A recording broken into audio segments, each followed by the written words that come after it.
Okay. 91வது சங்கீதம்.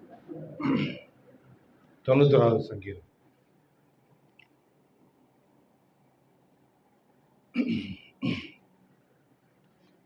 உன்னதமானவரின் மறைவில் இருக்கிறவன் சர்வ வல்லவருடைய நிழலில் தங்குவான். நான் கர்த்தரை நோக்கி, நீர் என் அடைக்கலம், என் கோட்டை, என் தேவன், நான் நம்பியிருக்கிறவர் என்று சொல்லுவேன். அவர் உன்னை வேடனுடைய கண்ணிக்கும் பாழாக்கும் கொள்ளை நோய்க்கும் தப்புவிப்பார். அவர் தமது சிறகுகளாலே உன்னை மூடுவார். அவர் சட்டைகளின் கீழே அடைக்கலம் புகுவார். அவருடைய சத்தியம் உனக்கு பாரிசையும் கிளவுமா. ஓகே. 91வது சங்கீதம் ரொம்ப எல்லா கிறிஸ்தவர்களுக்கும் ரொம்ப பிடிச்ச சங்கீதம். எல்லாரும் அதை வச்சு பாட்டெல்லாம் நிறைய பாடியிருக்கிறாங்க. நல்லா இருக்கும். அது பாதுகாப்பை குறிக்கிற ஒரு சங்கீதமாக இருக்கு.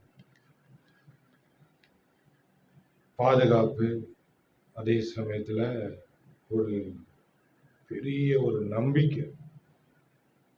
எங்கேயும் வேத வசனங்களில் நிறைய நம்பிக்கை கொடுக்குற வார்த்தைகள்லாம் நிறைய இருக்கு. ஆனால் இந்த சங்கீதத்தை படிக்கும் போது பெரிய நம்பிக்கை இருக்கும்.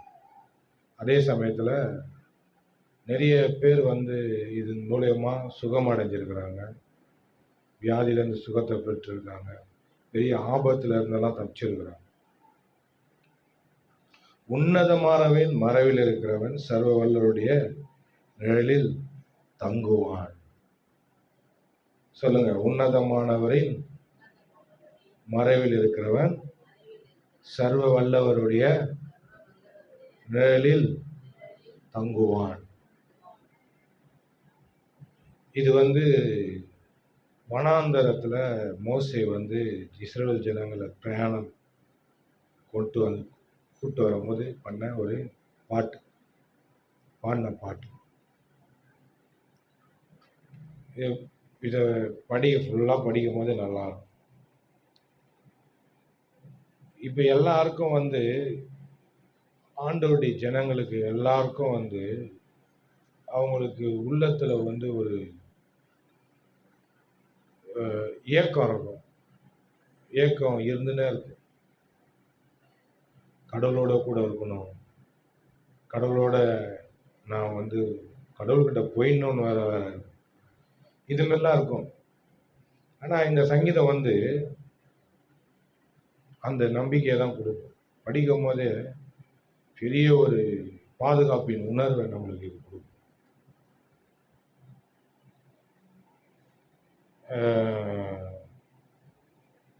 உன்னதமானவரின் மறைவில் இருக்கிறவர் சொல்றாரு. உன்னதமானவர், நான் பூமியில இருக்கிறேன், அவர் எங்க இருக்கிறாரு? வானத்துல இருக்கிறாரு. பழைய ஏற்பாட்டுல அவங்க கூடவே டிராவல் பண்ணார். அப்புறமா சொல்றாரு, சர்வ வல்லவருடைய நிழலில் தங்குவான். உன்னதமானவர் மறைவில். இப்போ சமந்தா யாருக்குன்னா பயந்து எதனா ஒரு பூச்சியோ எதனா ஒரு நாயோ ஏதோ ஒன்று பார்த்துட்டு பயந்தான்னா எங்க ஓடியாருவா? என்கிட்ட தான் ஓடியாருவா. ஓடியாந்து முன்ன நின்று அந்த பூச்சை பார்த்துன்னு போறான், அந்த நாயை பார்த்துன்னு போறான், பின்னாடி ஓடியாந்து மறைஞ்சிருப்பான். அந்த மாதிரிதான் இதை சொல்றாரு. உன்னதமானவரின் மறைவு, மறைச்சு நம்ம என்ன பண்ணோம்? ஓடியாந்து அவர் பின்னாடி போயிடணும்.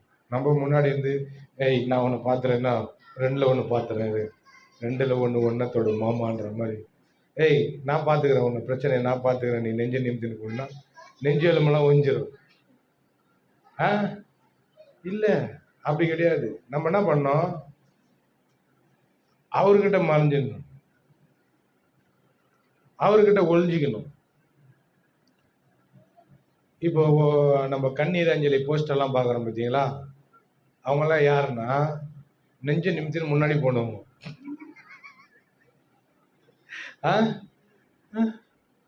அந்த போஸ்ட் அடிக்கிற போது நம்ம என்ன பண்ணோம்னா, கீழே பேர் போடும் போது நெஞ்ச நிமித்து முன்னாடி போனவர் மரணமானார்.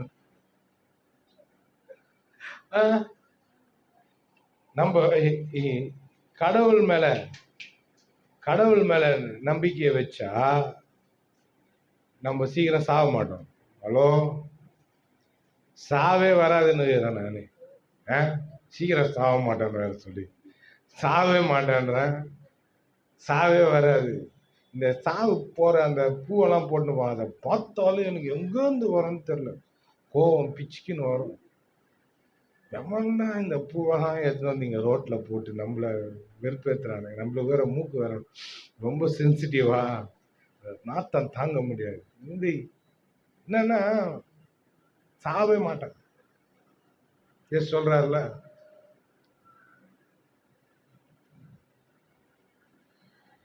ஒருவன் என்னை விசுவாசித்தானா மரித்தாலும் பிழைப்பான். உயிரோடு இருந்து விசுவாசிக்கிறவன் மரியாமலும் இருப்பான். இதை நம்புறதுக்கு மற்றதெல்லாம் நம்பிடுவாங்க. இதை நம்புறதுக்குன்னா அப்படியா சொன்னாரு, லீனா போடுறாரு. உயிரோடுகிறல நீ என்ன நம்பினா சாவ மாட்ட போ அப்படின்ற. இதை விசுவாசிக்கிறேன்னு வேற கேட்கிறாரு. அப்புறம் கை நம்பி நொறுக்குன்னு கொட்டிட்டான் அவனை.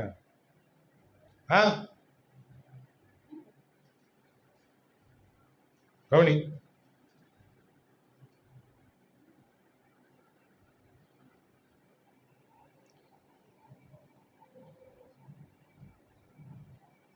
இதை நம்புறியான்னு கேட்கிறாரு. அப்புறமா இன்னொரு வார்த்தையை சொல்றாரு, நீ விசுவாசித்தா தேவனுடைய மகிமையை பார்ப்பன்ற. அப்ப விசுவாசித்தா என்ன பண்ணலாம்? தேவனுடைய மகிமையை நம்ம வாழ்க்கையில பார்க்கலாம். தேவனுடைய அற்புதத்தை நம்ம பார்க்கலாம். தேவனுடைய அதிசயத்தை பார்க்கலாம். அவரை நம்பணும், அவரை விசுவாசித்தான். சரியா? அப்போ உன்னதமானவரின் மறைவில் என்ன பண்ணோம்? அவர்கிட்ட போய் மறைஞ்சிடணும். ஏசப்பா கிட்ட. ஏசப்பா மறைவில் என்ன பண்ணணும்? போயிடணும். அப்புறமா சர்வ வல்லவருடைய நிழலில் தங்குவோம். அவர் யாரு? பயங்கரமான ஆளு. சொல்லுங்க, பயங்கரமான ஆளு. இந்த உலகத்திலேயே வேர்ல்டு ஸ்ட்ராங்கஸ்ட் மேன் சொல்லிட்டு அவார்ட்லாம் கொடுக்குறாங்கல்ல, அவர் அங்கேருந்து பார்க்குறாரு. நீ ஏன் ஸ்ட்ராங்கஸ்ட் மேன்? ஒரு டைரியா ஒரு லூஸ் மோஷன் வந்தா ஸ்ட்ராங்கஸ்ட் மேன், வீக்கஸ்ட் மேனா பாத்ரூம்ல இருப்பாரு. என்ன ஆச்சுன்னா, கொஞ்சம் கலந்து சாப்பிட்டேன், சிக்கனை கொஞ்சம் ஜாஸ்தியா சாப்பிட்டேன், அது என்னன்னு தெரியல, தண்ணியா போய் நிற்குது, வயிறா வலிக்குது, வாந்தியா வருதுன்னு. ஸ்ட்ராங்கஸ்ட் மேன் என்ன ஆயிடுறாரு? ஒரு ஜுரம் வந்தா ஆள் பார்க்கறது தான் இப்படி இருப்பாரு. ஒரு ஜுரம் வந்தா சாக்சஸ் போடு அப்படின்ற மாதிரி ஆயிடும். என்னன்னா எல்லாருமே இந்த ஆண்டவர் என்ன பண்ணிட்டாருன்னா, அவர் சர்வ வல்லவர் மட்டும் கிடையாது, சர்வ ஞானி. சர்வ ஞானி. மனுஷனுக்கு இந்த சரீரத்தை கொடுத்துட்டு அந்த சரீரத்துல என்ன பண்ணிட்டாருன்னா, நீ எந்த அளவுக்கு லிமிட்டுன்றத வச்சிட்டாரு. ஊனு அலெக்சாண்டர் என்ன பண்ணான்? இந்த உலகத்தையே வந்துட்டான். ஒரு ஒரு கிட்டத்தட்ட உலகத்தை ஆண்டுட்டான். கடைசியில நோய் வந்து செத்தான். அப்பதான் அவனுக்கே தெரிதான், உலகத்தையே இது பண்ணா கூட சின்ன நோய் வந்துச்சுன்னா நம்ம புஷ்ன்னு போயிடுவோம். அப்போ மனுஷனை இந்த சரீரத்துல இருக்கிற பலவீனங்கள், சில இயலாத காரியங்கள் உள்ள இருக்குது. அதை வச்சு அவனுடைய லிமிட் இவ்வளவுதான் அப்படின்றத உணர வைக்கிறார். இல்ல, எல்லாத்தையும் பண்ண முடியும், எல்லாத்தையும் செய்ய முடியும், உன் லிமிட் இவ்வளவுதான். நீ என்னை நம்பினா லிமிட்லெஸ்ஸா இருப்ப. ஆண்டவரை நம்பினா சுகம், பலன், ஆரோக்கியம் எனக்குள்ளே. ஆமென். இப்போ சர்வ வல்லவருடைய நிழலில் நம்ம தங்கணும். சொன்னல, நெஞ்சு நிமித்துன்னு போனவங்க அந்த மாதிரி எனக்கு ரொம்ப பலம் இருக்குதுன்னு ஆடுவாங்க. ஜிங்கு சிக்கான் ஜிங்கு சிக்கான் ஜங்கு சக்கான் ஜங்கு சக்கான்னு ஆடுவாங்க. ஆடிட்டு அந்த பலன் போயிட்ட பேரு சிங் சிக்கா சங் சங் சிக்கா சிங்னு ஆச்சுன்னு இருப்பாங்க. என்னன்னா அவங்க நம்பின பலன் போயிடுச்சு. அப்புறமா அப்ப இருந்தேன் இப்போ இல்ல, என்ன பண்றது? அப்போ நீ எப்பவுமே பலனோட இருக்கணும், எப்பவுமே சுகத்தோட இருக்கணும், எப்பவுமே ஆரோக்கியத்தோட இருக்கணும்னா சர்வ வல்லவருடைய நிழல்ல இருக்கணும். ஹலோ, அந்த நிழல் எங்க இருக்குது? சர்ச்சுக்கு வந்தாதான் இருக்குது. ஐயா, நீ வெளியே சுத்தினே இருந்தா வெயில் தான் அடிக்கும், உள்ள பில்டிங் உள்ள வந்தா தான் நிழல் கிடைக்கும். அது போல நீ சர்ச்சைக்கு பைபிள் படிக்கிறது, வேதம் வாசிக்கிறது, மெசேஜை கேட்கறது, இதுல இருந்தா தான் நிழல்ல இருக்கிறன்னு அர்த்தம். இல்ல நான் கொடை வச்சுன்னு சுத்துவேன்னா போ சுத்து போ. நிழல் சர்வ வல்லவருடைய நிழல்ல இருக்கணும். இஸ்ரவேல் ஜனங்க அந்த அந்த வனாந்திரத்துல பிரயாணம் பண்ணும்போது பகல்ல மேகஸ்தம்பமா அந்த ஜனங்களுக்கு வெயில் எங்கும் போய் ஒழிய முடியாது, இருக்க முடியாது. வனாந்திரம் பயங்கர வெயிலா இருக்கும், அனல் காத்தெல்லாம் அடிக்கும். அந்த இடத்துல தேவனே என்ன பண்ணாரு? மேகஸ்தம்பமா மேகமா அப்படியே அவங்களுக்கு ஒரு கொடை மாதிரி நிழலிட்டார். நிழல் பகல்ல இந்த மாதிரி பண்ணார் மேகஸ்தம்பம்.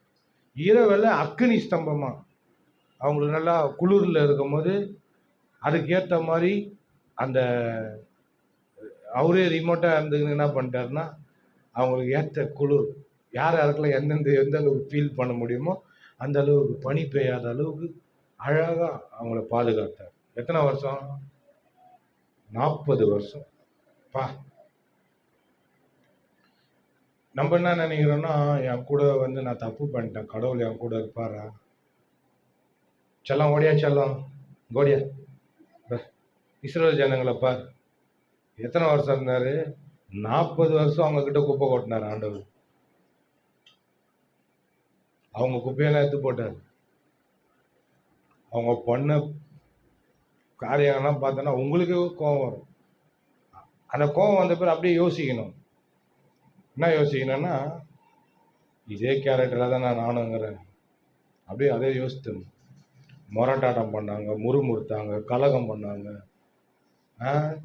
தேவன் வைத்த அந்த ஊழியக்காரனை குறை சொன்னாங்க, அவனுக்கு எதிராக வந்தாங்க. இதெல்லாம் பண்ண ஜனங்க கூட இருந்தார். இதுல வேற அவன் வேற என்ன பண்றான்? அந்த ஜனங்களுக்கு வக்காலத்து வேற வாங்குறான். இந்த ஜனங்க கோவப்படுத்துறதுனால மோசே கானான் தேசத்துக்கு போக முடியாம போச்சு. இவ்வளோ பண்ணாங்க, பயங்கரமா. உள்ள போய் பார்த்தீங்கன்னா 10 தடவை சோதிச்சாங்க நான் கடவுளை. அவரு எகிப்துல சோதிச்சார்ல, 10 அற்புதங்களை செஞ்சார்ல. ஆண்டவரை எகிப்துல இருக்கும்போது ஆண்டவர் வேலையை காட்டினாரு. இவங்க அந்த வனாந்தத்துல ஆண்டவருக்கே வேலையை காட்டினாங்க. 10 தடவை என்ன சோதிச்சாங்க. உற்று கொஞ்சம் தள்ளி மோச கொஞ்சம் வழி விட, அவங்கள மொட்டார்னு போட்டுறேன். அவன் என்ன பண்ண, குறுக்க நின்று ஆண்டவர்கிட்ட குறுக்க நின்று ஆண்டவரு பொருந்து பேசுறான். ஆண்டவரை என்ன ஆண்டவர், இந்த பெரும்பாக்க ஜனங்க என்ன ஆண்டவரை விட்டு ஆண்டவரை, எத்தனை ஜனங்களை இவ்வளவு காப்பாத்திக்கிறீங்க. என்னடா இவ்வளோ அற்புதத்தை பார்க்குதுங்க. குடிகாரெல்லாம் திருந்தி இருக்கிறான், போதகையெல்லாம் மாறி இருக்குது. எத்தனையோ ஜனங்களுடைய சாட்சியெல்லாம் கேட்குறாங்க. கேட்டு கூட என்னடா சர்ச்சு காலி ஆகுது. கொஞ்சம் நவுறேன், நீ கொஞ்சம் நவுறேன்ற. ஆண்டவர் இருங்க ஆண்டவர், இப்பதான் நான் வந்துக்கிறேன் பெரும்பாக்கத்துக்கு. 111வது பில்டிங்ல 15வது நம்பர் வீட்டில் பண்ணினுக்கிறேன் ஆண்டவரை, கொஞ்சம் டைம் கொடுங்க. நான் பண்ண வேண்டிய வேலைலாம் ஆகுது. என் மேலே கோவப்படுறாதீங்க. கொஞ்சம் டைம் கொடுங்க ஆண்டவரை, நான் என்ன பண்ணுறேன், இந்த ஜனங்கிட்ட பேசுகிறேன். அவங்கள கொஞ்சம் நான் வர வைக்க பார்க்குறேன், வருவாங்க அப்படின்னு நான் குறுக்க நிற்கிற மாதிரி ஆண்டவருக்கு முன்னாடி அவன் என்ன பண்ணான், இஸ்ரேல் ஜனங்களுக்கு முன்னாடி குறுக்க நின்று, ஆண்டவரை எதுவுமே செய்யாதீங்க, நீங்க எதனா பண்ணிட்டீங்கன்னா, ஆண்டவர் சொல்றாரு, கொஞ்சம் கொஞ்சம் தள்ளிக்கினீங்கன்னா அவங்கள அழிச்சிட்டு உங்ககிட்ட இருந்து ஒரு பெரிய சந்ததி நான் உருவாக்குறேன், கொஞ்சம் கொஞ்சம் வழிவிடான்றாரு. கொஞ்சம் ஆண்டவர் நீங்க இந்த மாதிரி பண்ணிட்டீங்கன்னா, கத்தாவே நீங்க இந்த மாதிரி பண்ணிட்டீங்கன்னா, நீங்க எத்தனை வந்தீங்க பார்த்தீங்கன்னா எகிப்து ஜனங்க, அவங்க இவங்க கடந்து வந்தாங்களே, இந்த சம்பவத்தெல்லாம் கேள்விப்பட்டாங்களே, அவங்களாம் என்ன தம்ம நினைப்பாங்க, பாரு இந்த கடவுளை கூட்டின்னு வந்துட்டு மண்ணாந்தத்தில் அவங்கள சாவச்சிட்டாருன்னு சொல்லுவாங்கன்றான். நான் மாதிரி ஊழியக்காரங்க இவன் என்ன சொல்றான், திடீர்னு எதனா ஜனங்க இவனை எதனா பேசிச்சுன்னா, ஜனங்க மோசமாகுது, ஜனங்க சபிக்கிறேன் இயேசுவின் நாமத்தில் இந்த ஜனங்களை, சர்ச்சைக்கு ஒழுங்கா வர மாட்டேது, எப்ப பாரு இப்ப இதே மாரியே தான் இருக்குது, சபிச்சு நாசமாகட்டும் அப்படின்றான் இந்த ஊழியக்காரன். இவன் யாரு, இவன் மோசே கிடையாது, மோசமானவன்.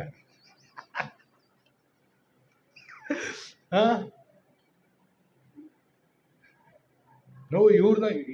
இது என்ன பிரச்சனைனா, சர்ச்சில் வர ஜனங்களை வந்து நீ தாங்கக்கூடாது, நீ தாங்கின செத்துருவ, நீ அவங்க கிட்ட நீ என்ன பண்ண, இவங்களை தூக்கி அப்படியே தூக்கி அவர்கிட்ட குத்துனேன், ஆண்டவர் பார்த்துங்கண்ணா அப்படின்ட்டு குத்துட்டு நம்ம பாட்டு என்ன பண்ண, நீ எதனா போ, நீ ஆண்டவர் ஆச்சு, நீ ஆச்சு, நீ எதனா பண்ண போ, நான் விட்டுட்டானோ. அவங்கள ஃபோக்கஸை வந்து அங்கே பண்ண வச்சிடணும், ஆண்டவர்கிட்ட பண்ண வச்சிடணும், அவங்க கண்ணு பார்வையெல்லாம் ஆண்டவர் மேலே பதிக்க வச்சிடணும். பதிக்க வச்சுட்டா என்ன ஆயிடும்னா, அங்கே தெளிவடைஞ்சிட்டாங்கன்னா, ஆண்டவர் இப்படிப்பட்டவரா, ஆண்டவர் பாதுகாக்கிறவரா, ஆண்டவர் என்னை பராமரிக்கிறவரா, என் தேவையெல்லாம் சந்திக்கிறவரா, என்னை குணமாக்குறவரா, எனக்கு சகாயம் பண்றவரா, என் தேவை இக்கட்டான சமயத்துல எனக்கு ஓடியாந்து ஹெல்ப் பண்றவரா அப்படின்னு அவங்க பார்த்துட்டாங்கன்னா, ஊழியக்காரன் என்ன பண்ணுவாங்கன்னா, அது சொல்லி கொடுத்ததுனால மதிப்பாங்க. சோத்திரம் பாஸ்டர், அவர் சோத்திரமே சொல்ல மாட்டாரு, வராரு போறாரு, ஒரு ஒரு சோத்திரம் சொல்ல மாட்டாரு, என் மண்டை ஃபுல்லா உங்க மேல பாரமாக இருக்கனால ஓடினுங்க.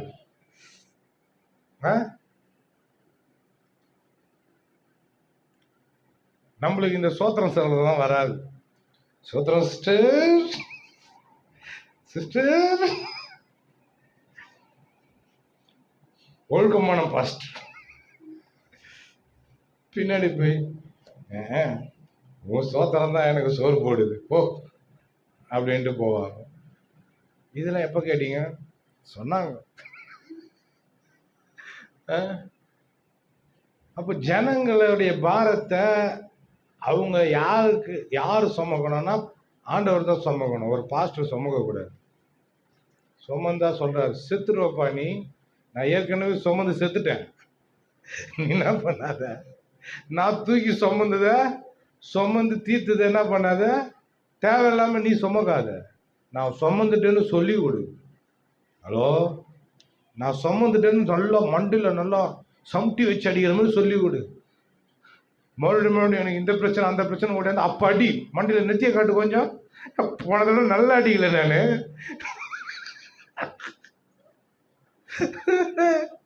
போன தடவை வந்து தோல் மட்டும்தான் அடிபட்டுச்சு, இந்த தடவை வந்து மண்டவோடு கொஞ்சம் இந்த விரிசல் விடணும், அந்த மாதிரி அடிக்கணும். சரி, மறுபடியும் வந்துச்சுன்னா, போன தடவை தோல், இந்த தடவை மண்டவோடு, இந்த தடவை மூளை மகள் கண்டிப்பா பாருங்க, மூளை உனக்கு கலங்கிடணும், அடிக்கிற அடி அப்படின்ட்டு நல்லா ஸ்ட்ராங்கா பிரசங்கம் பண்ணணும். ஜனங்களை ஆண்டவரை பார்க்குற மாதிரி வைக்கணும், ஆண்டவரை பார்க்கணும் ஜனங்க. என் வியாதியை சுமந்துட்டாரு, என் பாவத்தை சுமந்துட்டாரு, என் தரித்திரத்தை சுமந்துட்டாரு, எல்லாத்தையும் இயேசு கிறிஸ்து சிலுவையில சுமந்து தீர்த்துட்டாரு அப்படின்ற ஒரு வெளிச்சம் உள்ள வந்துச்சுன்னா, பாஸ்டர் கிட்ட பாஸ்டர் எனக்கு பிரச்சனை பாஸ்டர்னு சொல்ல மாட்டாங்க போன் பண்ணி. இங்க நிழல், அவர் தான் நிழல். நிறைய பாஸ்டர் என்ன பண்றாங்கன்னா, கோழி தன் குஞ்சிகளை கூட்டி சேர்ப்பது போல அப்படின்ற மாதிரி உடி உடி உடி உடி உடி உடி உடி உடி உடி உடி உடி உடி உடி அப்படின்னு அப்படியே ஒரு அதுவும் இல்லை குடு குடு குடு குடுக்குன்னு ஓடி அது பூந்துக்குது பாஸ்டர் கிட்ட தான். எங்க பாஸ்டர் பார்த்துப்பாரு, எங்க பாஸ்டர் எல்லாத்தையும் சேர்ந்துருவாரு, எங்க பாஸ்டர் தான் அப்படின்னு. பாஸ்டர் திடீர்னு புஷ்கன்னு போயிடுவாரு, என்ன பண்ணுவார்? கீக்கின்னு கத்தி நிற்பியா? இங்க வா, நிழல் யாரு? அவரு தான் நிழல், சர்வ வல்லவர் அவர்தான் நீங்காத நிழல். ஆமென். நீங்காத நிழல், நிரந்தரமான நிழல், நித்தியமான நிழல் அவர்தான். அந்த நிழல்ல வந்துடணும். ஹலோ, அந்த நிழல்ல வந்துடணும். அப்போ அந்த நிழல்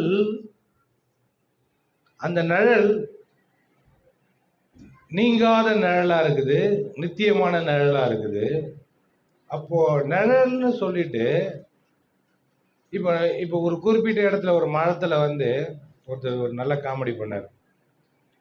என்ன பண்ணோம், மாடு வந்து ஒரு மரம் ஒரு செடி வந்து என்ன பண்ணிச்சான், நல்லா வளர்ந்துச்சான். செடிங்களெல்லாம் மேய்ஞ்சின்னு வந்த மாடு அப்படியே மேய்ஞ்சினே வந்துட்டு ஒரு மரத்துக்கு கீழே வந்துச்சான். வந்து நின்றுச்சான். நிற்கும் போது பார்த்துச்சான், இது சாப்பிட முடியலையே அப்படின்னு பார்த்துச்சான். அந்த மரம் சொல்லிச்சான், நான் சின்ன வயசா இருக்கும் போது செடியா இருக்கும் போது மேய பார்த்தேன், இப்ப வெயில் ஆகுதுன்னு நிழல்ல வரியா? வா வா வா வா வா, வந்து இருந்துட்டு போ. சின்னதா இருக்கும் போது மேய பார்த்தல நீ, வா வா. அந்த மாதிரி நம்ம இந்த இந்த பார்க்க போனா இந்த முழு பூமியையும், இந்த முழு வானங்களையும், வானாதி வானங்களையும் எல்லாத்தையும் உள்ளடக்கி வைத்திருக்கிற தேவன். அவருக்குள்ளதான் எல்லாமே இருக்குதுன்னு வேதம் சொல்லுது. அவருக்குள்ளதான் எல்லாமே இருக்குது, அசைது எல்லாம் இருக்குது.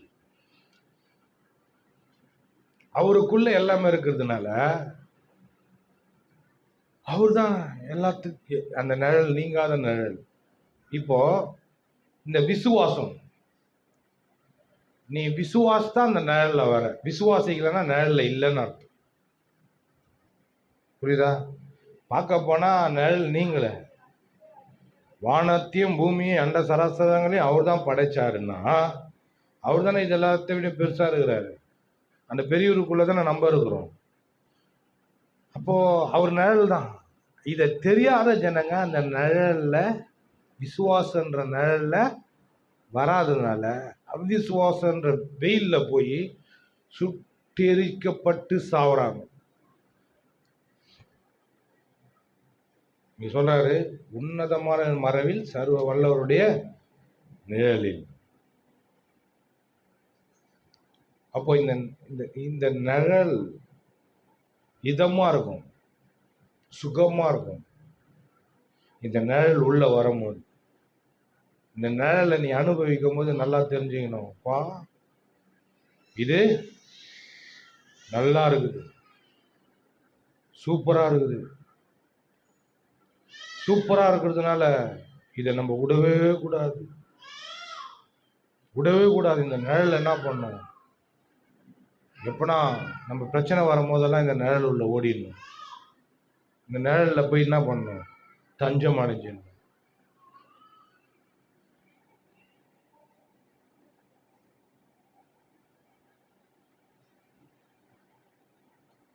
தஞ்சம் அடைஞ்சிடணும்.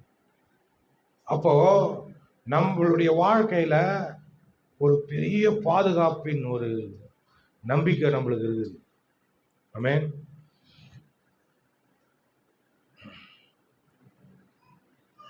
நான் விசுவாசத்தை பத்தி ஒன்று சொல்லிடுறேன். ரோமருக்கு எழுதின நிருபம், ரோமருக்கு எழுதின நிருபம்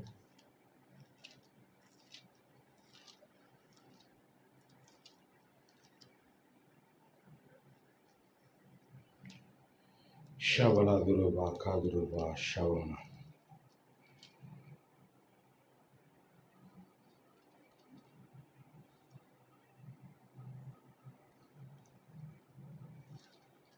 ஆறாம் அதிகாரம்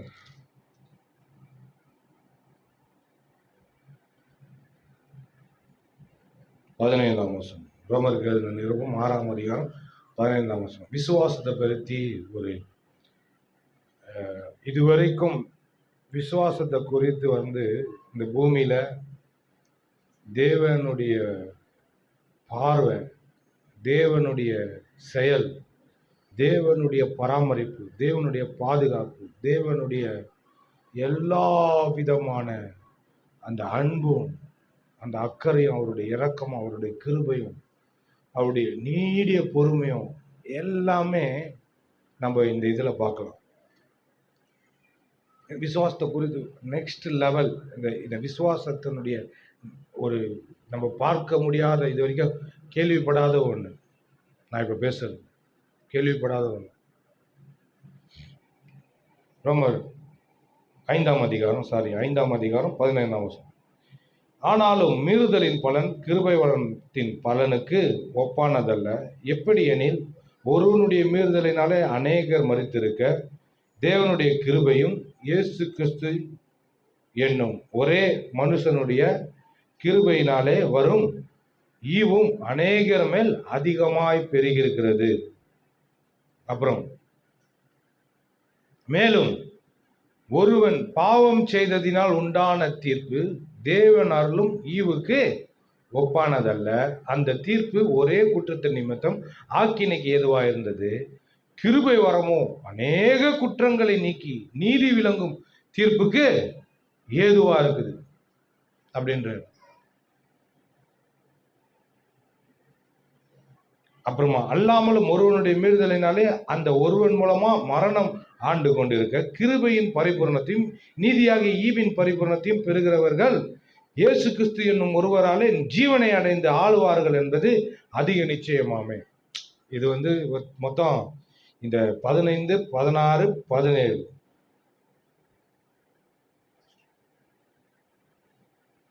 18 வரைக்கும் இந்த 4 வசனமும் 15, 16, 17, 18 இந்த 4 வசனமும் ஒரு இதுவாக வச்சுங்க. இதுல ஒரு சாராம்சத்தை மட்டும் நான் சொல்றேன்.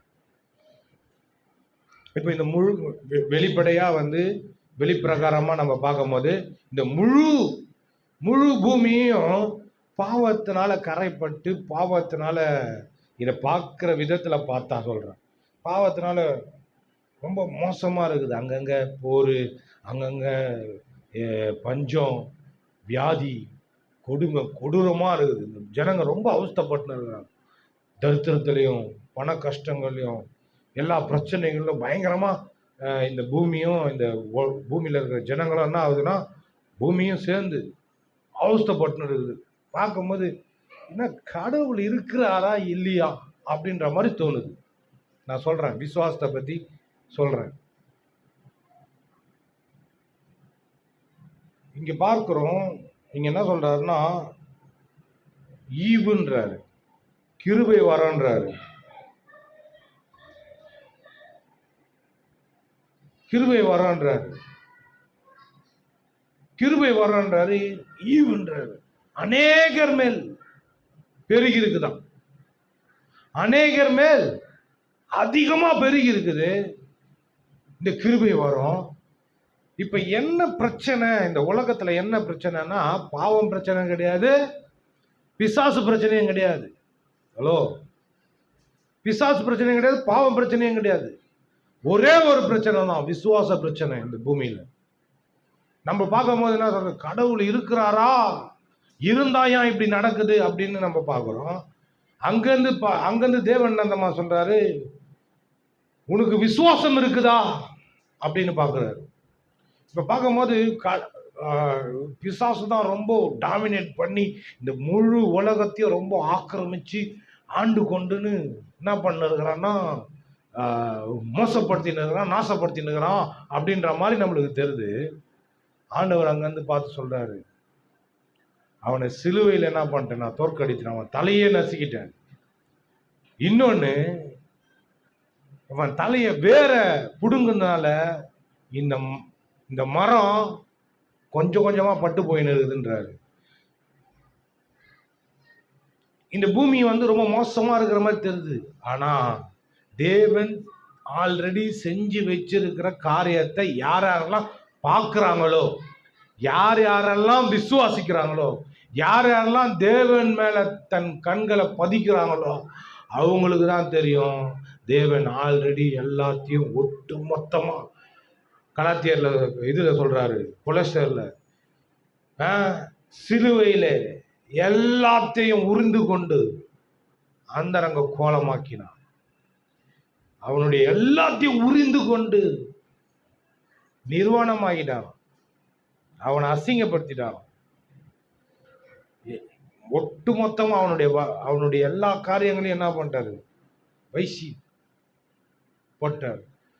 இதை யாரெல்லாம் நம்புறாங்களோ அவங்களுடைய வாழ்க்கையில தேவனுடைய ராஜ்யம் வருது, தேவனுடைய பாதுகாப்பு வருது, தேவனுடைய பராமரிப்பு வருது. தேவன் அந்த இடத்துல வராரு. இப்போ என்ன குறைச்சல்னா, விசுவாச பிரச்சனை தான் இந்த பூமியில எல்லாத்துக்கிட்டையும் இருக்குது. அவிசுவாசம் தேவன் கிட்ட வராதனால தான் பிரச்சனை இந்த உலகத்துல இருக்குது.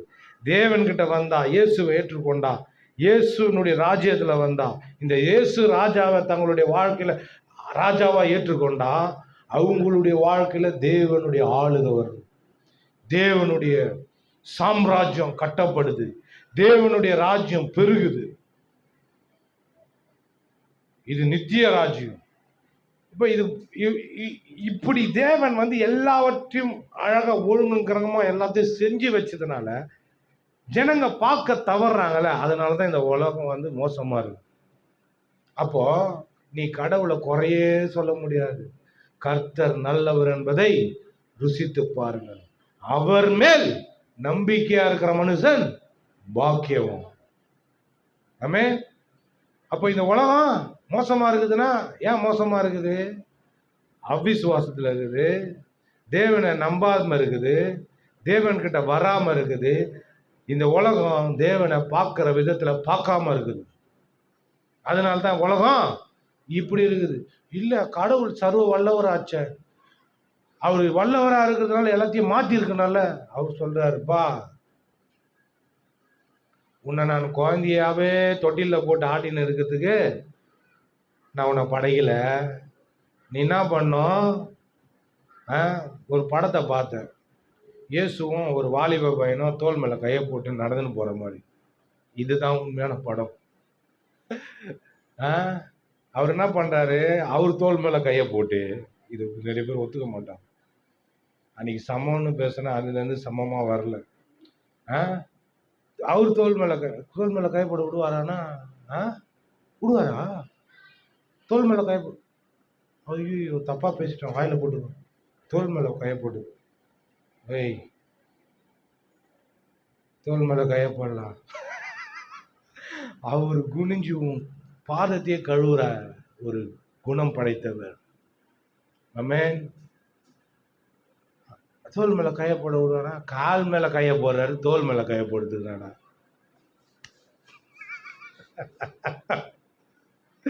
அன்னைக்கு சமம்னு பேசுனால தேவனும் நம்மளும் சமம். தப்பா பேசிட்டோன்னு மறுபடியும் என்ன ஆராய்ஞ்சி சீர் பண்றோம். கரெக்டா பேசுறோமா தப்பா பேசுறோம்? தேவன் சபையை எதுக்கு ஒப்பிடுறாரு? புருஷனுக்கும் மனைவிக்கும் ஒப்பிடுறாரு. புருஷனுக்கு உரியதெல்லாம் யாருக்கு? மனைவிக்கு. மனைவிக்கு உரியதெல்லாம் என்னது? புருஷனுக்கு. அப்போ அங்கே சரிசமமா பங்கிட்டு இருக்கிறாங்களா? பங்கிட்டு இருக்கிறாங்க. அப்போ ஆதியிலே தேவன் எப்படி படைச்சார்? ஆணும் பெண்ணுமாக படைச்சாரு. புருஷனை ஆதாமை படைச்சு படைச்சிட்டாரு. ஏவாளை அவர்கிட்ட இட்டுன்னு வரும்போது என் எலும்பு என் மாம்சம் அப்படின்னு சொல்றான். எந்துல பாதி ஏன் சரீரம் அப்படின்னு உரிமை கொண்டாடுறான். அப்போ சமம் தானே. பிசாசு சொன்னது என்னன்னா, இது பிசாசு உபதேசம். பிசாசு தான் என்ன பண்ணான்? தேவனுக்கு சமமா ஏறுவேன். அவன் வேலைக்காரன், அவன் சமமா ஆக முடியாது. அவர் பக்கத்துலேயே என்ன பண்ண முடியாது, அவன் வந்து உரிமை கொண்டாட முடியாது. கொஞ்சம் எட்ட நில்லு ராசான்ற மாதிரி எட்ட நில்லு தான் அவர் வேலையை காட்டுவார், வேலையை பார்க்கணும். நம்ம பிள்ளைங்க நம்மளுக்கு ரத்தத்தையே சிந்தி இருக்கிறார். அப்போ நம்ம சமம், உரிமை பாராட்டலாம். அவர் பக்கத்தில் உட்கார வைக்கிறார். உன்னதங்களில் அவரோட கூட உட்கார வைத்தார். அவரோட கூட அவர் உட்கார்ந்து இருக்கிறாரு. அவர் எதிர்க்க உட்கார்ந்து இல்லை, அவர் கூட எதிர்க்க கூட உட்காரலையா. ஒருத்தன் வந்து என்ன பண்ணுவான்னா பக்கத்தில் உட்கார்றதுக்கு பயப்படுவான். இது எதனா தப்பு பண்ணிட்டு ஏன் மேலே வர்றதுக்கா, இது எதனா பண்ணிட்டு வர என்ன அசிங்கப்படுத்துறதுக்கான்ட்டு கொஞ்சம் தள்ளியே வச்சிருப்பாங்க எல்லாரையும். இங்க அப்படி கிடையாது. தேவன் நம்மள என்ன சொல்லி புரிய வைக்கிறதுன்னு தெரில.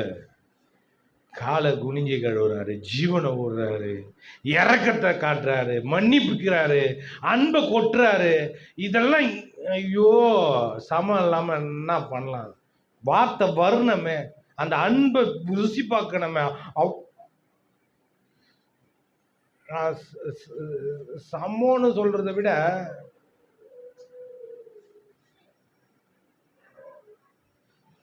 அவர் மேல கூட தலையில தூக்கி வச்சு ஆடுவார் போல இருக்குது நம்மள. அவன் பிசாசு என்ன சொன்னான், உன்னதமானவருடைய சிங்காசனத்துல ஏறுவேன், அவரை தள்ளிட்டு நான் உட்கார வேணாம். நம்ம அப்படியா பண்றோம். அவனை தள்ளிட்டு நம்மள என்ன பண்றாரு, கட்டி பிடிக்கிறார், நம்மள அவர் இடத்துல உட்கார வைக்கிறார். ஐயா இது எப்படி இருக்குது? இந்த அன்பு நம்ம என்ன சொல்றோம்னா, இதே மாதிரி நம்ம போனா ஒரு காலகட்டம் வந்த பேர் கடவுளை தள்ளிட்டு நம்ம என்ன பண்ணுவோம்னா அந்த பெருமை வந்துடும். அதனால கொஞ்சம் ஜாக்கிரதையா பிரசங்கம் பண்ணு, வார்த்தையை கரெக்டாக யூஸ்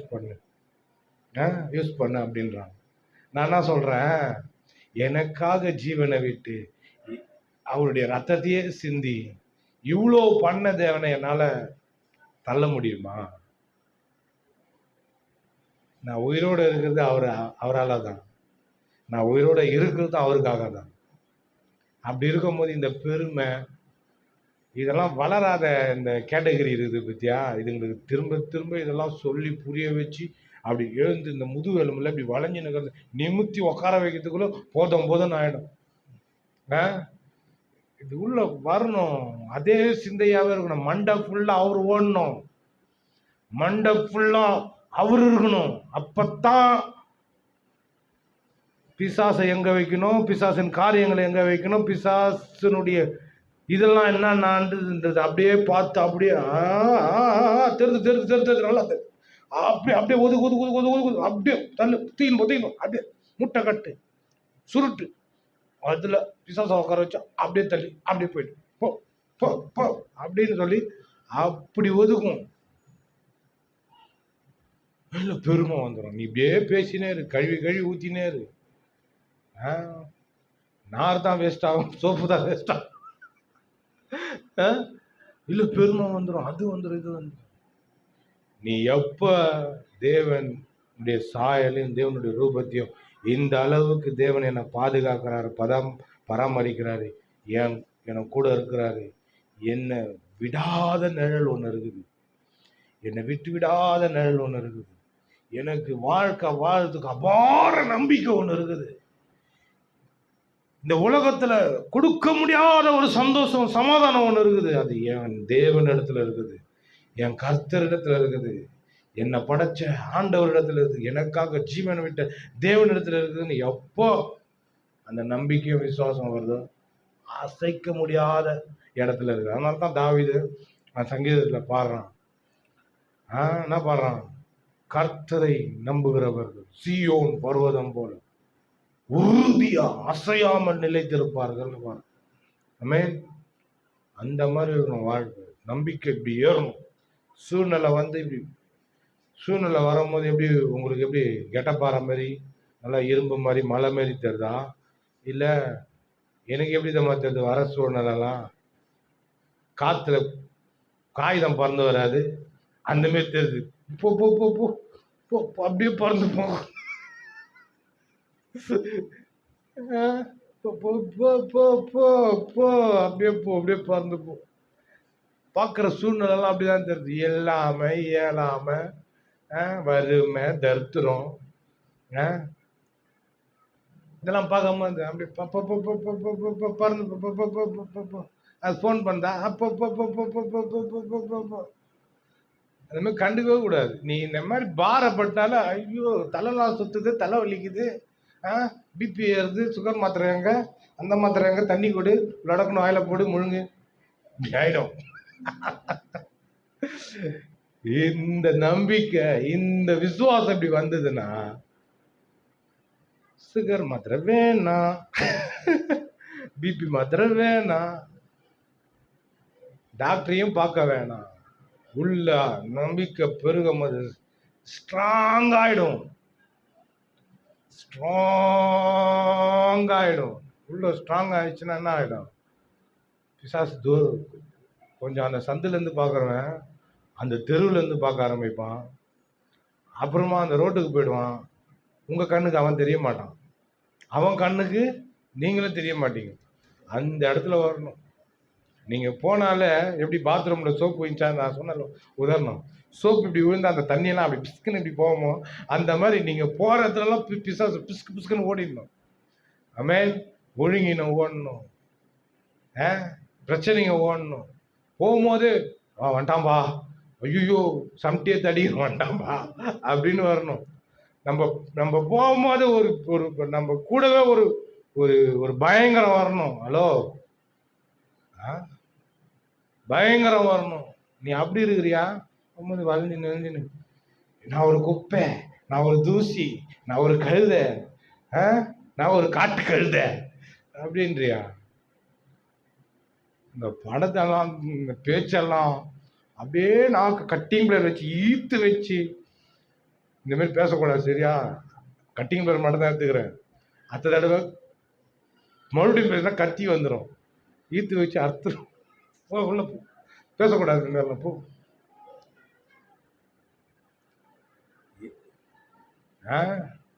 இப்போ ஒரு ஒரு பொருளை வாங்குறோம், இந்த வீடியோ வாங்குறோன்னு வைங்களேன், இது 3.5 லட்சம் சொல்கிறாங்க. சரி, ஒரு காரை வாங்குறோம், இல்லை ஒரு வைரக்கல்லை வாங்குறோம், வைரக்கல் மோதிரத்தை வாங்குறோம், இல்லை நெக்லஸ் வாங்குறோம். அதனுடைய மதிப்பு இன்னைக்கு எவ்வளவோ அந்த லெவலுக்கு என்ன பண்ணுறோம்?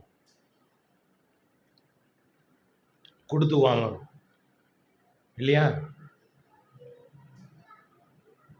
அது என்ன மதிப்பு அப்படி கொடுக்குறோம். அவன் ஒரு 10 கோடி சொல்கிறான், இல்லை 1 கோடி சொல்கிறான், இல்லை ஒரு 50 லட்சம் சொல்கிறான்னு வைங்களேன்.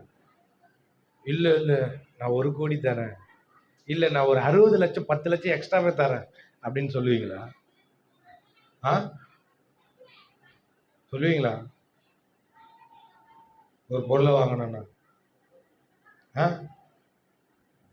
வாங்கிட்ட பேரு அந்த காசு அவங்ககிட்ட போகுது, பொருள் நம்ம கிட்ட வருது, இல்லையா? வந்து என்ன சொல்லுவீங்க? இந்த பொருளை வச்சு சும்மா நெக்லஸ்ன்னு வைங்களேன், இதே ஃபோன், இது எவ்வளோ தெரியுமா? எதை காட்டி? பொருளை காட்டி. இது எவ்வளோ தெரியுமா? 50 லட்சம். எக்ஸ்ட்ரா காசெல்லாம் கொடுக்க மாட்டீங்க, அது வேற. 50 லட்சம் அப்படின்னு சொல்லுவீங்க. அந்த 50 லட்சம் சொல்லும் போது இந்த பொருள் என்ன ஆகுது? வேல்யூ அவங்களுக்கு தெரியாது. 50 லட்சம் அந்த பொருள் எப்படி பார்ப்பாங்க? அப்படியா? ஒருத்தர் இருக்கிறாரு, வீடை வாங்கிட்டாருன்னா ஃபோன் பண்ணி சொல்றது, பாப்பாரு வேற, எவ்வளோ அவ்வளோவா? அப்பதான் நம்ம கண்ணு திறக்குது. அவ்வளோவா? அது வரைக்கும் தெரியாது, அது வரைக்கும் தெரியாது,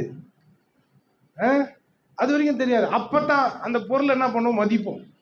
இன்ஃப்ளூயன்ஸ், இதெல்லாம் வேணும். இன்ஃப்ளூயன்ஸ். அப்பதான் எவ்வளோ காரு? 16 லட்சமா? எவ்வளோ தெரியுமா? அப்ப அவங்க மண்டியில் போயிடல. இப்போ நம்மளுக்கு என்னன்னா, விலை நம்மள ரத்தத்தை சிந்தி விலை கொடுத்து நம்மளை வாங்கியிருக்கிறாரு. நம்ம என்ன சொல்கிறோன்னா, நான் எவ்வளோ வேல்யூ தெரியுமா அப்படின்னா, நானா குப்பை, நானா தூசி, அப்புறம் வேற எதனா சொல்லு, குப்பை குப்பை தூசி, வேற எதனா மட்டமானது எதனா சொல்லுன்னா, ஆமாம் நான் ரொம்ப மோசம். ஏய், அவர் பண்ணுற மாதிரி வேல்யூ பண்ணணும். ஆமாங்க, வீடை சொன்னார் கார் அந்த மாதிரி வேல்யூ பண்ணணும். நான் யாரு? ரத்தத்தை சிந்தி என்னை விலை மதிக்க முடியாத அளவுக்கு என்ன பண்ணியிருக்கிறாரு, என்னை வாங்கி இருக்கிறாரு. எனக்கு விலையே கிடையாது, என்னுடைய விலை என்னது அவரு. அப்படி அப்படி நம்ம சொல்லும் போது மற்றவங்க எப்படி பார்ப்பாங்க? ஓ, நீ அவரா? புரியுதா நான் சொல்றது? நம்மளை விலை கொடுத்து வாங்கியிருந்து மேலேயே வாங்கி கொடுத்துக்கிறாரு. ஹலோ, நம்ம விலை மதிப்பே இல்லை, வேல்யூவே இல்லாம நம்மளுக்கு மதிப்பு. இதில் வேற குப்பை தூசி புழு பூச்சி. ஒருத்தர் சொல்றாரு விலை டேக் எல்லாம் என்ன, அந்த ஃப்ரெண்ட்ஸ் என்ன படம் அது, நண்பன் படத்துலையா இதுலையோ எல்லாம் ஏதோ ஒரு படத்தில் டேக்காக தொங்கும். இது எவ்வளோ, இது பில்லு பார்ப்பான் இவ்வளோ, ஆனால் மாட்டின்னு இருப்பான்.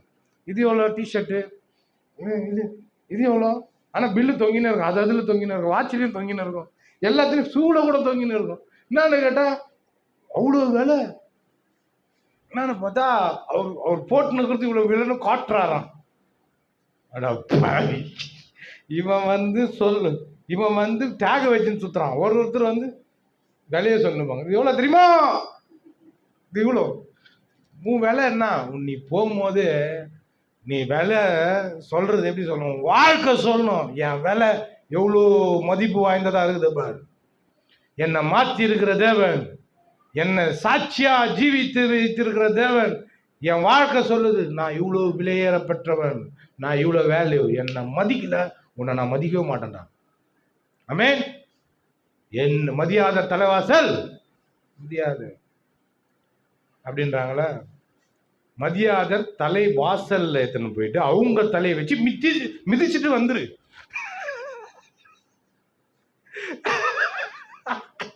மதியாதர் தலைவாசலில் மதியாதர் தலைவாசலில் தலையை வைத்து மிதித்து விட்டு வீட்டுக்கு வந்துரு. நான் அப்படி ஒன்னா மதிப்பேன கண்டி, அப்படியோட மதிச்சு மிதிப்பேன கண்டி உன்னை மதிக்கவே மாட்டப்போ.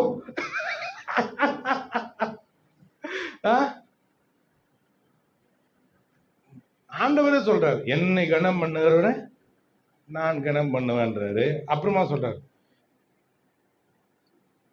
எனக்கு ஒருத்தன் ஊழியம் செஞ்சானா பிதாவானவர் கனம் பண்ணுவாரன். எனக்கு கனம் வருது, நான் பார்க்குறேன். எனக்கான இன்ஃப்ளூயன்ஸ் வருது, நான் பார்க்குறேன். இப்போதான் நம்ம நல்லா ஊறுறோமே, அழுக்கு போயினே இருக்குது, ஒரு பக்கம் வெளுத்துனே இருக்குது. இப்போ ஊறுறோம், பார்க்குறேன். இன்னும் வரப்போது பாரு, நான் சொல்லிக்கிறேன். இன்னும் நிறைய காரியங்கள் இருக்குது. மண்டை ஃபுல்லாக அதுதான் நிறைஞ்சிருக்குது. ஊழியம், ஆண்டவர், நம்ம வாழ்க்கை, நம்ம கிட்ட இருக்கிற பிரச்சனை குறை இதெல்லாம் அப்படி பிரிச்சு பிரிச்சு பிரிச்சு பிரிச்சு எப்படி ஒழுங்கின்மை வெறுமை இருள் அது அப்படியே கொஞ்சம் கொஞ்சமாக வெளியே போவோம். போவோம் இந்த மாணிக்கம். அப்புறம்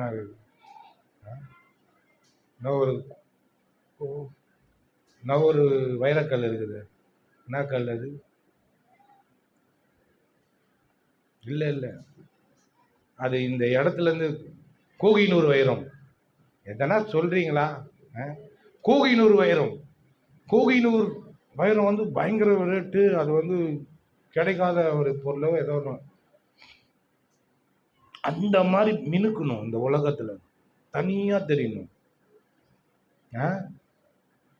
பட்டை தீட்டணும், தக்கன்னு தீட்டணும். பட்டை தீட்டி பொல பொல பொல பொல பொல பொல பொல பொல பொலன்னு நம்மளை பார்க்கறதுக்குன்னு வருவாங்க. ஆமென். என்ன பார்த்து இப்படி இன்னும் பார்க்காதமே போகிறேன்னா மண்டை ஃபுல்லாக தான் ஓடின்னு இருக்குது பாராசா. இதே தீட்டி நேரம் பார்க்கறதுக்கு பண்ணாத மாதிரியே இருக்கும், ஆனால் உள்ள நிறைய ஒழுங்கு நடந்துன்னு இருக்குது. ஆமென். ஜனங்களை நிரப்புறது எப்படி, அங்கங்கே சர்ச்சை ஆரம்பிக்கிறது எப்படி, இப்படியே மைண்டு ஓடின்னு இருக்குது. அப்போ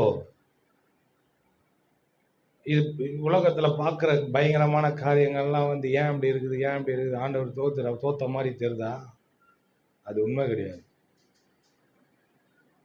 ஆண்டவர் அவருடைய பேர் யெகோவா நிசி, என்னைக்கும் தோக்காத தேவன். தோல்வின்றது என்னன்னு தெரியாது அவருடைய புள்ள நான். ஆமென். தோல்வின்னு என்னன்னு தெரியாதுப்பா.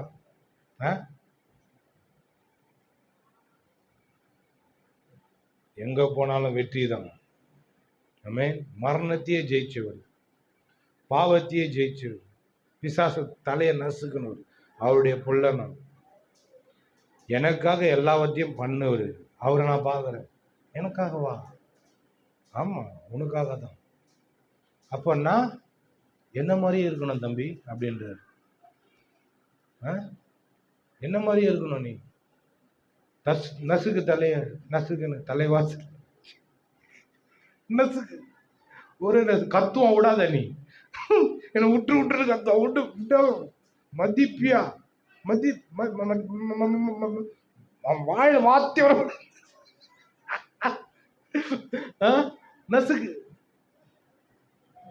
பெருமை உனக்கு எங்க இருந்து வந்துச்சு? அது உனக்கே தெரியாம உள்ள வந்து குழால வந்து கொழுப்பாச்சுன்னு இருக்குது உனக்கு. திடீர்னு ஹார்ட் அட்டாக், மெதப்பு, அதுப்பு வரக்கூடாது.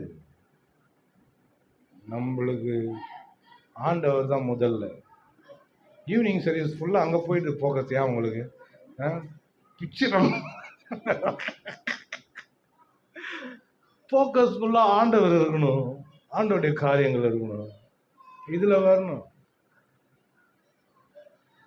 இந்த உலகத்தை பாருங்களேன். இப்போ இவங்கெல்லாம் விசுவாசித்தாங்கன்னா வாழ்க்கை மாறுமா மாறாதா? உங்களை நான் கேட்குறேன். மாறல.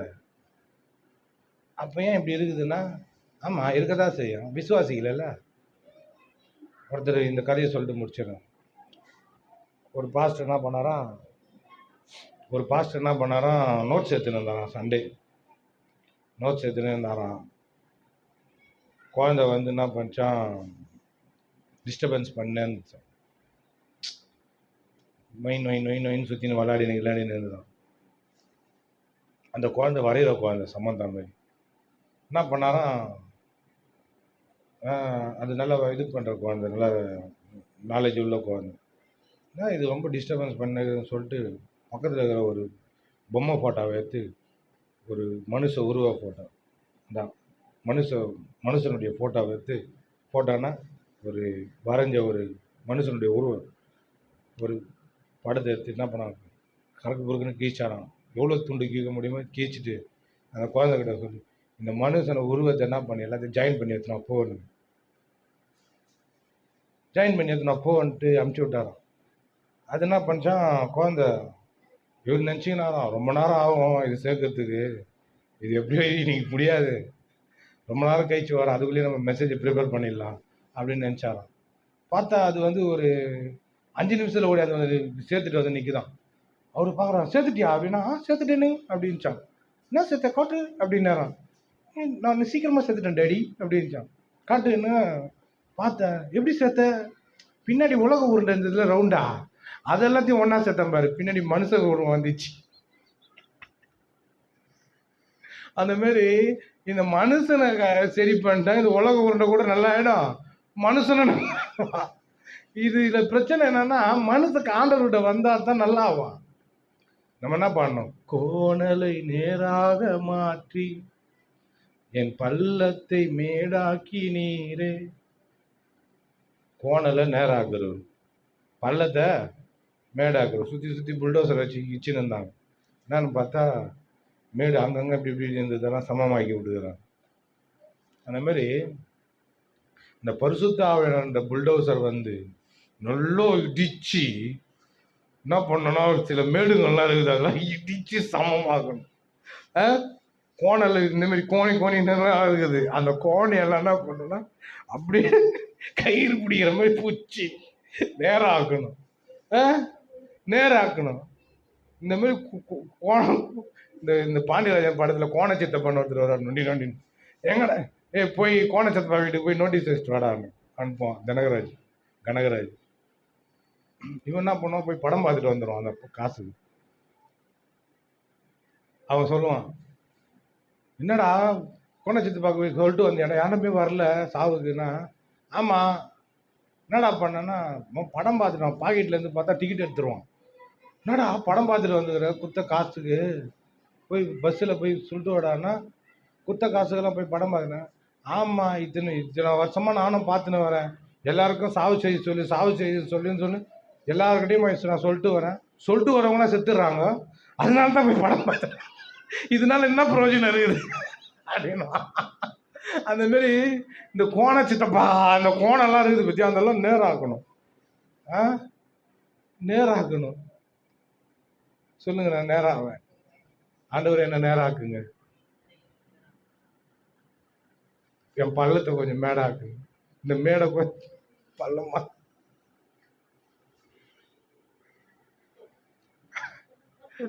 பள்ளத்தை மேடாக்கணும், மேடை பள்ளமாக்கணும். வாயாச்சு வச்சு உன் பள்ளெல்லாம் ஏற்று உன்னை பொக்கையாக்குறேன் பாரு. கோணலை நேராக்கணும், பள்ளங்களை மேடாக்கணும். புரிஞ்சுக்கணும். இப்பவே குழம்பு இருந்தீங்கன்னா நீ எப்படி கோணையா நேரம் ஆகுறது, பள்ளம் மேடாகுது. ஓகே, முடிச்சிடலாமா? அனைவரும் எழுந்து நிற்போம், அவங்களை தூக்கத்தை கிளைப்போம். முடிஞ்சிச்சு, படம் முடிஞ்சிச்சு. ஆப் பண்ணுங்க, அதுல குறியா இருப்பேன், அதை முடிச்சா